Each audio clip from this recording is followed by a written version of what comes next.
ছোট নাগপুরের জঙ্গলে। বিভূতিভূষণ বন্দ্যোপাধ্যায়। শহর বা তীর্থের জাঁকজমক গোলমাল আমার ভালো লাগে না। আমি চিরদিন নির্জন ভালোবাসি। তাই পাহাড়, নদী, বন জঙ্গল দেখে বেড়াই। বনে জঙ্গলে ভগবানের সৃষ্টির কি সৌন্দর্যই না দেখি। 1949 সালের নভেম্বর মাস। আমি তখন ঘাটশিলায়। ছোট নাগপুরের জঙ্গল দেখবার স্বাদ হলো। মিস্টার সর্দার সিংও রাজি হলেন। আর দেরি নয়, দুজনে বেলা 3টার ট্রেনে ঘাটশিলা ছেড়ে চক্রধরপুরে এলুম।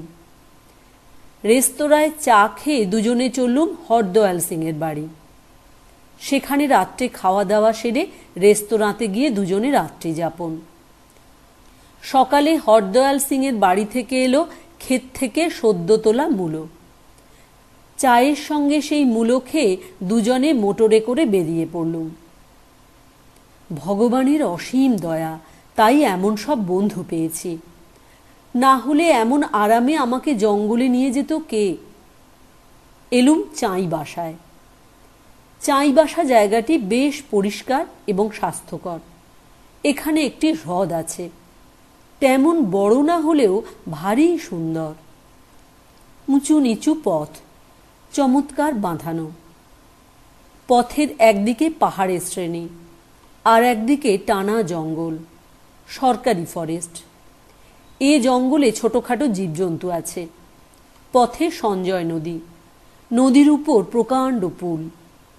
পার হয়ে জঙ্গলের পথে 16 মাইল আসবার পর সলাই বাংলো। 2 বছর আগে এখানে এসেছিলুম। বাবলুর মা রান্না করে খাইয়েছিলেন, সে কথা মনে পড়ল। পাশে ছোট গ্রাম, গ্রামের নাম বাকইলা। বাকইলায় হপ্তায় 2 দিন হাট বসে, নানা জিনিস বিক্রি হয়। এ হাটে বাবলুর মা একখানি চাদর কিনেছিলেন, এখানকার তৈরি চাদর। জঙ্গলের দৃশ্য এখানে অদ্ভুত, অপরূপ সৌন্দর্য। নিস্তব্ধ বনভূমি যেন সৌন্দর্যের পসরা উন্মুক্ত করে রেখেছে, যাকে বলে ভীমকান্তি দৃশ্য। বাকইলায় পৌঁছলুম বেলা তখন 1টা। ইন্সপেকশন বাংলো আছে, সেখানে উঠলুম। সঙ্গে খাবার দাবার ছিল। খেয়ে একটু বিশ্রাম করে মিস্টার সিংয়ের সঙ্গে বেরুলুম জঙ্গল দেখতে। বহুদূর চলে গেলুম। ক্রমে সন্ধ্যা হলো, চারিদিক নিঝুম নিস্তব্ধ। আকাশে একটুখানি চাঁদ গাছপালার আড়ালে কোথায় লুকিয়ে আছে দেখা যায় না।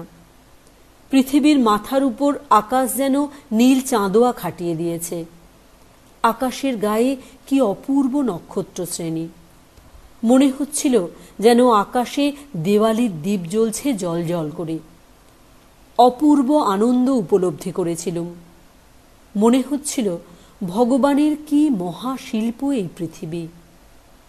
বাবলুর কথা মনে হলো। তার যেন চোখ খোলে, সে যেন ভগবানের এ শিল্প চোখে দেখতে পায়। বাংলোয় ফিরলুম খানিক রাত্রে। পরের দিন সকাল 8টায় আবার বেরুলাম জঙ্গলের পথে। দুধারে কি ঘন জঙ্গল, আর গাছে গাছে কত রকমের লতাপাতা। গাছপালার আড়ালে ওদিকটা যেন লুকোনো আছে। পথ চলা পথিক পথে যেতে যেতে জঙ্গলের সব ঐশ্বর্য দেখে যাবে, সে উপায় নেই। সে ঐশ্বর্য পুরোপুরি দেখতে হলে পথ ছেড়ে জঙ্গলে ঢুকতে হবে। কত রকমের গাছ, কত রকমের ফুল। দেবকাঞ্চন ফুল ফুটে আছে, পিটুনিয়া ফুটেছে। নভেম্বর মাস, জায়গাটা আশ্চর্য রকম ঠান্ডা। করম, কভিলা, শাল, পিয়াশাল প্রভৃতি গাছগাছরা। বুনো কলা আর বুনো বাঁশ গাছ প্রচুর। দেখতে দেখতে কুরো নদীর ধারে এসে বসলুম। এখান থেকে 7 মাইল দূরে একটা স্টেশন। খানিকক্ষণ বসবার পর মোটরে চড়ে খাজুরিয়া হয়ে একটা গ্রামে এলুম। গ্রামে হোদের বাস, সকলেই খ্রিস্টান। মেয়েদের মাথায় লাল ফিতা বাঁধা, সকলেই কাজকর্ম করছে। এখানে এক পাদ্রী আছেন, তাঁর নাম ধনকুমার হো। তাঁর সঙ্গে খানিক আলাপ করে বাংলোয় ফিরলুম। বেলা তখন 1টা। স্নানাহার সেরে শুয়ে পড়লুম। শোবা মাত্র নিদ্রা। ঘুম ভাঙলে উঠে দেখি বেলা পড়ে এসেছে। বারান্দায় বেরিয়ে এলুম। বারান্দায় সামান্য রোদ পড়েছে। সামনে পাহাড়ের শ্রেণী, সেসব পাহাড়ের গায়ে রাঙা রোদ। বসে বই পড়তে লাগলুম। রেজার্টস এজ। পড়তে পড়তে সন্ধ্যার অন্ধকার ঘনিয়ে চারিদিক বেশ ঠান্ডা হয়ে এলো। তখন ঘরে এলুম। ঘরে আগুন জ্বালা হয়েছে। আগুনের পাশে বসে আবার বই পড়া। প্রেমচাঁদের গল্পের বই। বই শেষ করে খাওয়া দাওয়া। তারপর অনেক রাত্রে ঘরের বাইরে বারান্দায় এসে দেখি বনের কি শোভা। আকাশে অসংখ্য তারা জ্বলজ্বল করছে। তারা ঝিকিমিকি আলোয় নিস্তব্ধ বনভূমি দেখাচ্ছে যেন স্বপ্ন দিয়ে ঘেরা। আর কোনো কথা নয়। মন কেবলই বলে ভগবানের কি অপূর্ব সৃষ্টি। বিকেলে মিস্টার সিংয়ের সঙ্গে গোইলকেরা গ্রামে বেড়াতে বেরুলুম। ঘুরে ঘুরে সব দেখে গ্রামের পিছনে একটা ডুংরির উপরে উঠে বসলুম। সূর্য তখন অস্ত যাচ্ছে। কি চমৎকার দেখাচ্ছিল। এমনই সুন্দর জায়গা আর এমনই সুন্দর দৃশ্যের ছবি কত কল্পনা করেছি, কিন্তু কল্পনায় এ দৃশ্য কোনো দিন ধরতে পারিনি। ভগবান আজ সে ছবি চোখের সামনে ফুটিয়ে তুললেন। ডুংরিতে বসেই বাড়িতে চিঠি লিখলুম। আকাশে অগণ্য নক্ষত্র। শাল বনস্পতির মাথায় অনেক রাত্রেও জ্বলজ্বল করছে অগণিত তারা। সেই শালবনে বসে ভগবানের এই অপূর্ব বিশ্ব সৃষ্টি দেখে মনে মনে কেবলই বলতে লাগলুম, বাবলু বড় হয়ে যেন এ শিল্প দেখে, দেখে উপভোগ করে। পরের দিন খাওয়া দাওয়া সেরে মোটরে চড়ে পাল্টু বাংলোর উদ্দেশ্যে যাত্রা। পথে সরকারি ফরেস্ট, 2-3টে বাংলোও দেখা যায়। কি ঘন জঙ্গল! ছোট নাগপুরে বহু জঙ্গল দেখেছি, কিন্তু গোইলকেরার মতো এমন ভীষণ জঙ্গল আর কোথাও দেখিনি। জঙ্গলে প্রচুর শালগাছ। জঙ্গলে কাঠুরেরা আসে কাঠ কাটতে। বাঘের কবলে অনেকে মারা যায়। এখান থেকে 4 মাইল দূরে সারেন্দা টানেল।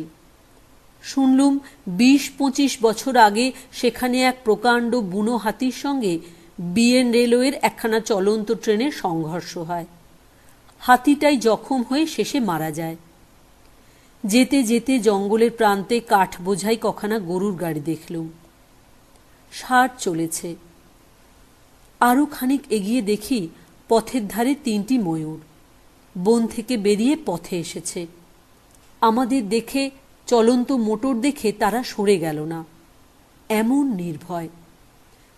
পথে কারো নদী পার হলুম। তারপর কইনা পার হয়ে সলাই বাংলোয় পৌঁছলুম। খানিকটা বিশ্রাম করে চাটা খেয়ে সন্ধ্যা নাগাদ বেড়াতে বেরুলুম। এক জায়গায় একটা নালা, নালার উপর রেলওয়ে ব্রিজ। ছোট লাইন, কোনো মাইনিং ফার্ম আছে, তাদের প্রাইভেট লাইন। লাইনে দুজনে বসলুম। কি চমৎকার দৃশ্য! দুধারে পাহাড়, বন জঙ্গলে আগাগোড়া ঢাকা লাইন থেকে অনেক উঁচু পর্যন্ত। লাইনকে যেন উঁচু পাঁচিলের মতো ঘিরে রেখেছে। জঙ্গলের গাছে গাছে পাতায় পাতায় জোনাকি জ্বলছে। আকাশে অসংখ্য নক্ষত্র, চাঁদ। ভগবানের উদ্দেশ্যে দুজনে প্রাণের প্রার্থনা নিবেদন করলুম। রাত্রি বাড়ছে দেখে মিস্টার সিং বললেন, এবার ওঠা যাক। আমার উঠতে ইচ্ছা হয় না। আমি বললুম, এইখানে পড়ে থাকা যাক সারা রাত। মিস্টার সিং বললেন, সর্বনাশ! ওই জঙ্গলে আছে কত বুনো হাতি, হায়েনা আর বাঘ, নরখাদক বাঘ। 3-4 দিন হলো মাইনিং কোম্পানির 3 জন কুলি এখানে কাজ করছিল। তাদের 3 জনকেই বাঘে নিয়ে গেছে। কদিন তাই কাজ বন্ধ আছে। শুনে গা ছমছম করে উঠল। থাকতে ভরসা হলো না। নদীর ধার দিয়ে চলে আসছিলুম। মিস্টার সিং দেখালেন নদীর কিনারায় ভিজা বালিতে হাতির পায়ের দাগ, হায়নার পায়ের দাগ। মনটা খারাপ হয়ে গেল। এমন শোভা, এমন সৌন্দর্য, তার পিছনে মৃত্যুর এ কি করাল ছায়া। পরের দিন মোটরে চড়ে আবার যাত্রা। পথে এক জায়গায় দেখি উঁচু একটা স্তম্ভ। স্তম্ভের নিচে গাড়ি থামিয়ে নামা হলো। নেমে উপরে ওঠা। শৈলমালায় ঘেরা একটি টিলার উপরে স্তম্ভ। উঠবার সিঁড়ি আছে বরাবর। মিস্টার সিং বললেন, আপনার জন্যই কারা ওই টাওয়ারে উঠবার সিঁড়ি তৈরি করে রেখেছে। সিঁড়ি বেয়ে দুজনে উপরে উঠলুম। উপর থেকে কতদূর পর্যন্ত দেখলুম। বেশ উঁচু পাহাড়ের শ্রেণী। সিং বললেন, শশাং দাবুরু পাহাড়, 3000 ফুট উঁচু। বসে বসে দেখছি আর দেখছি। মনে হচ্ছে কোথায় থাকি আর কোথায় এসেছি আজ। কি সুন্দর জায়গা! সত্যি চোখে দেখছি না স্বপ্ন? ক্রমে চাঁদ উঠল। আকাশের পটে রাশি রাশি নক্ষত্র। ভয় হলো বিরাটত্বের রূপ দেখে। নিচে লৌহ প্রাচীরের মতো শৈলমালা, ঘন অরণ্য, মাথার উপর অগণ্য সূর্য, চন্দ্র, গ্রহ, তারা। বিশ্বরূপের বিরাটত্ব বেশ ভালো করেই উপলব্ধি করলুম। মনে মনে ভাবলুম, তোমার এ রূপ দেখার সুবিধা আর সৌভাগ্য বাবলু যেন পায় হে ভগবান।